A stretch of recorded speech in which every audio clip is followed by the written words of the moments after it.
Hello, everyone. Welcome to yet another live session. And today's session is really important because this topic is something which is usually not so talked about. Over the years, people have had awareness towards it, but still, people are not so conscious about this topic. Hi, Vindhya, how are you?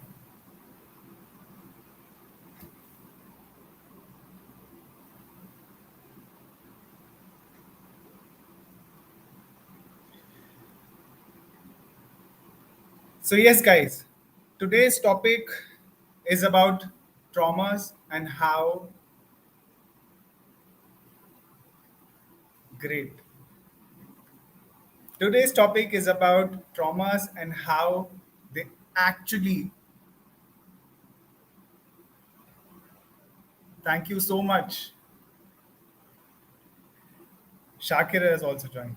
Shakir, this topic is not for you, man.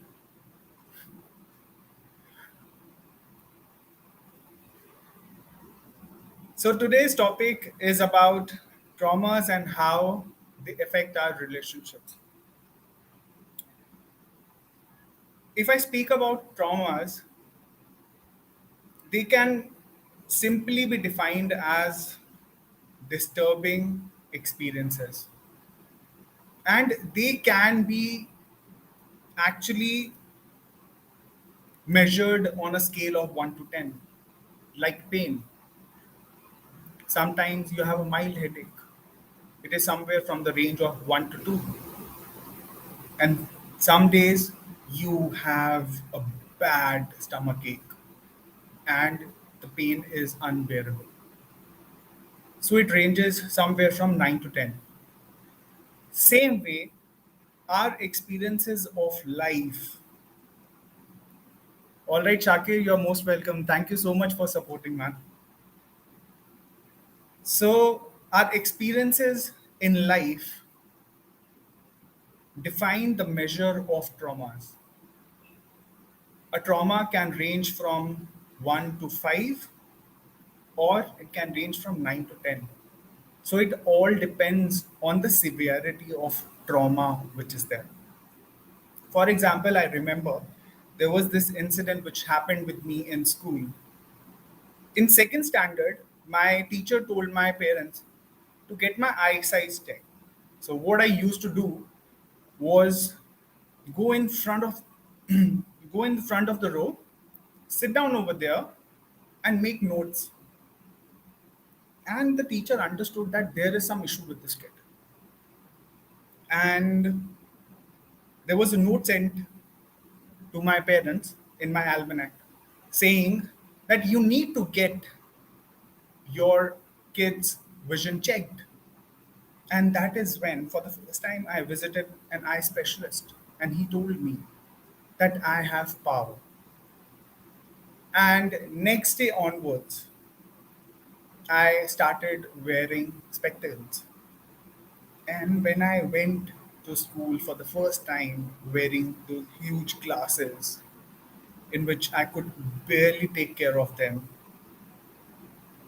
the kids around me started teasing me.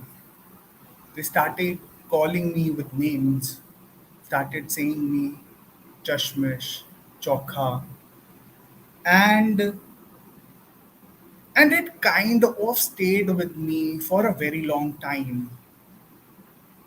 And then it kind of became traumatic for the first instant, but that trauma was not on a very high level. It was in the range of 1 to 3. It never hampered me at that time. But slowly and steadily over the years, it started interfering with my thought process, the way I used to look, and I started judging myself. So that intensity of trauma from 1 to 3 went to 6 to 7. And that is when I thought about it, that I need to do something about it. And it actually started interfering with my own thoughts. That is how trauma plays on your thoughts, how it makes you feel when you present yourself in front of someone. But over the year, I realized that it was just a mere thought on how I perceive myself. And that realization actually helped me to bring that range to 0 to 1. And now it doesn't even matter if someone says something to me regarding my spectacles or not, because specs have become so common these days that every second person is wearing it. And I have met a lot of people who go through different level of traumas. For example, a friend of mine used to get beaten by his husband after marriage, and she was in a mess. Her range was from 9 to 10, and she couldn't even sleep at night, and she needed painkillers, antidepressants to actually, just a second guys.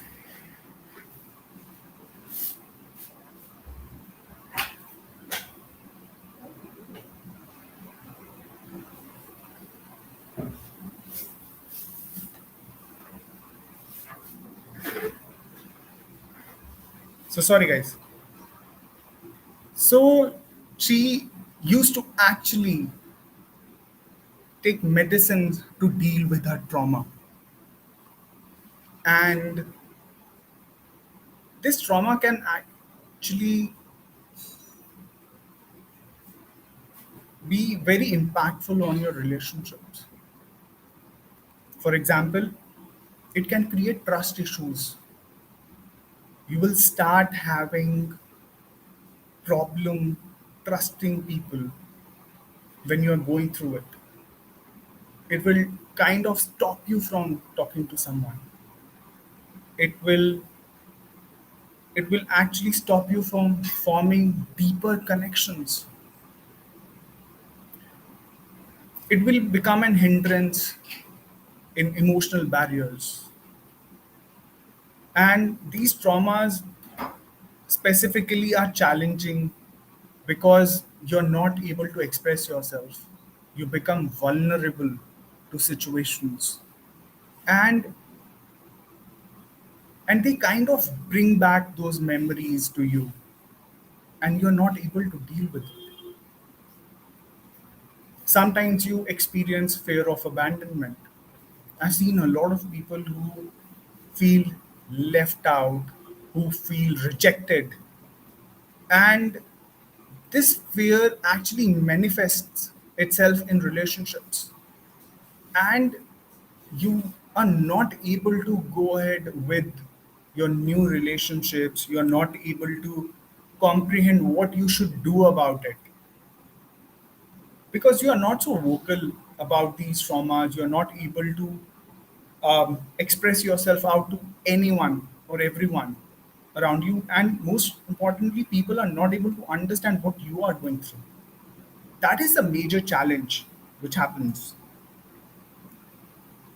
There's a very big pressure on self-esteem, self-worth. Usually traumas impact them, and you struggle with the feeling of um, inadequacy. You feel shame, worthless, and it becomes a lot more um, pressurizing for you to deal with the societal barriers, to deal with how to function in society. Trauma sometimes even impact your communication skills as well. You start fumbling, you start even, you are not able to express yourselves properly, and you can't resolve a conflict when you have these communication difficulties. And one of the most common things which has been observed over the years with people who go through these traumas is that if it is not taken care of, the cycle of this trauma keeps on happening with them, because you need to break that emotion. Once something bad happens with you,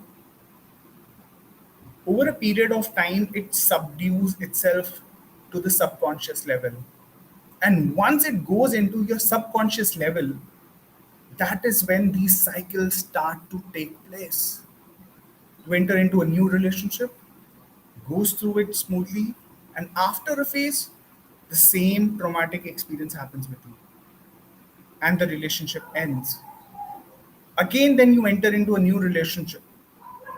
So you need to understand that the situation is same. You're just changing the people who you are in relationship. So let's come to the point where what should you do about it, because that is important. समझ आ गया कि trauma है, but now how to deal with it. The number one thing which I would suggest you would be to actually go to a doctor. If you are experiencing something like this, the best thing possible is to consult a doctor, because he or she will be able to help you out with what are the precautionary things you need to do, what are the medications you need to take, because because all the things which I share with you are out of my experience, and I'm not a certified doctor who can actually tell you what medications to take. But go to a doctor. There's another technique which is getting famous these days to deal with traumas is NLP, neuro linguistic programming. You can opt for that as well. It helps you tackle your subconscious mind and break those patterns which I was talking about. And if your traumas are from the range of 1 to 5, which is below below average, then I would suggest that you can actually talk to a counselor. You can actually go to a mentor who can help you deal with that specific situation of yours. And working with a therapist or a counselor these days is not such a big taboo. You should talk to them because it is helpful for you. It is helpful for people around you to deal with you as well. So don't become an obstruction in your own growth. Once you are out of this circle, you will be able to deal with all the circumstances in your life properly. So if you have any question around trauma and relationship, you can put down your questions in the comment section, and I would be happy to help you, or I would be happy to connect you with the right people so that you can take proper measure and proper action. So understand yourself and see to it that you are not dealing with something like this, because health is not just physical, it is also mental health, and it is also social health and financial health. You need to take care of all the four sections in case you want to be successful in life. So that was it from my side. Signing off for tonight, and I will be back with another topic tomorrow. Till then, see you. Bye bye. Take care.